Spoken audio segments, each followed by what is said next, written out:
excited today for the opportunity that our winter kids are going to have as early as next week, Monday. We absolutely want to recognize the work and support here from Governor Whitmer and her staff and everyone in her office, along with MHSAA Director Hertel, her staff, everyone from her office. We are greatly appreciative of them taking the information, receiving the data that we've communicated over the last week to 10 days, and are incredibly pleased and grateful with the new order that goes into effect on Monday, so our winter kids can all move forward. We just met with our board this afternoon. The start of practice in games for basketball and ice hockey, we're going to allow those to begin next Monday. We wanted to give schools as much flexibility as possible in terms of scheduling. Don't forget our winter kids in those 4 contact sports have really kind of been in limbo and on pause for the last 2.5 months.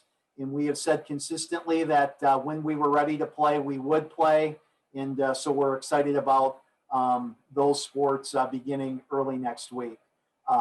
Competitive cheer and wrestling, they will have their start dates, will be competition as of next Friday, which is the 12th of February. So the first competitive cheer and wrestling meets could happen potentially for the first time next weekend. The tournament dates, and these will all be part of our release, but the tournament dates that we had set back a few weeks, those are all remaining in place. We've got our competitive cheer and our ice hockey tournaments concluding on the weekend of March the 27th. That's the Saturday. Wrestling will conclude on the weekend of April 2 and 3. And then last but not least, our basketball tournament, which this will run together this year. So district week, it will be girls district games on Monday, Wednesday, and Friday.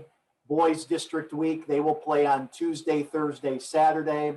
The following week, you've got girls and boys regionals, and everything finishing up that first full week of April, to where our girls finals will be on Friday, April 10th, and the boys finals on Saturday, April the 10th, the following day. So the 9th for girls and the 10th for boys. So the end point had been set now for a number of days. We finally now have our start date that can get rolling for all 4 of these sports early next week. And again, we're incredibly excited, and we're ready to go. As excited as we were to get fall restarted, to be able to finish, we're probably more excited because really these 4 winter teams, it's really been hard on kids and coaches and families and communities, and incredibly grateful for next week. I do want to talk just briefly about the masking requirements. What is in the order is that it is clear that in the sports such as basketball and ice hockey, that face masks have to be worn at all times. That's practices, that's games. With the new order that wearing a mask during both practice and competition is a clear requirement.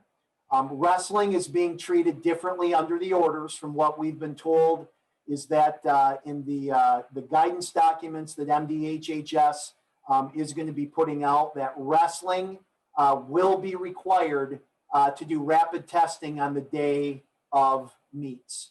So if a wrestling school, for example, has a meet on a Thursday during the season, all of those individuals participating in that afternoon or that evening would need to have a negative rapid test on the day of the meet. So whether that's done first thing in the morning, whether that's done just after school during the lunch period, wherever that may be, there is a requirement in wrestling that a rapid test has to be done, which is really, when you take a step back, I think all of us have thought that, wrestling in terms of the winter sports had some very unique challenges when it came to COVID and keeping everybody as safe as possible.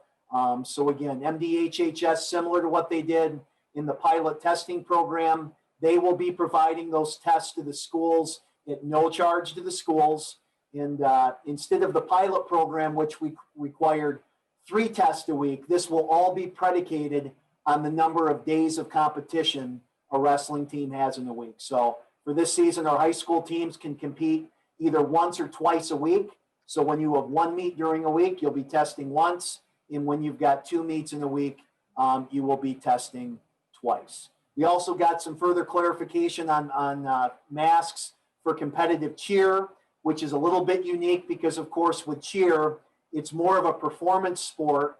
And unlike the other three contact sports in cheer, you're never in close proximity with an opponent. When you're out there on the competition surface, you're there with your teammates and teammates only. And so we've got some additional guidance for our cheer young women for both practice and game situations. There is a lot more details coming. If you read the order, there's many places where they reference the MDHHS guidance on masks and testing that will be issued by, I believe it's Sunday, February the 7th. So as we get more details later today, tomorrow, and over the weekend, that we will be communicating those with schools as soon as we have them. But just to kind of sum up before we go to your questions, we are grateful again to the governor's office and to Director Hertel with MDHHS. Our kids, coaches, families, and communities are beyond excited, and we are ready to go fully to get started on Monday. And again, our goal going back to June has been 3 seasons that all reached the finish line. One has been completed. We now have the full go to get season number 2 started with those finish line dates in the horizon, and then we'll finish strong here with spring. So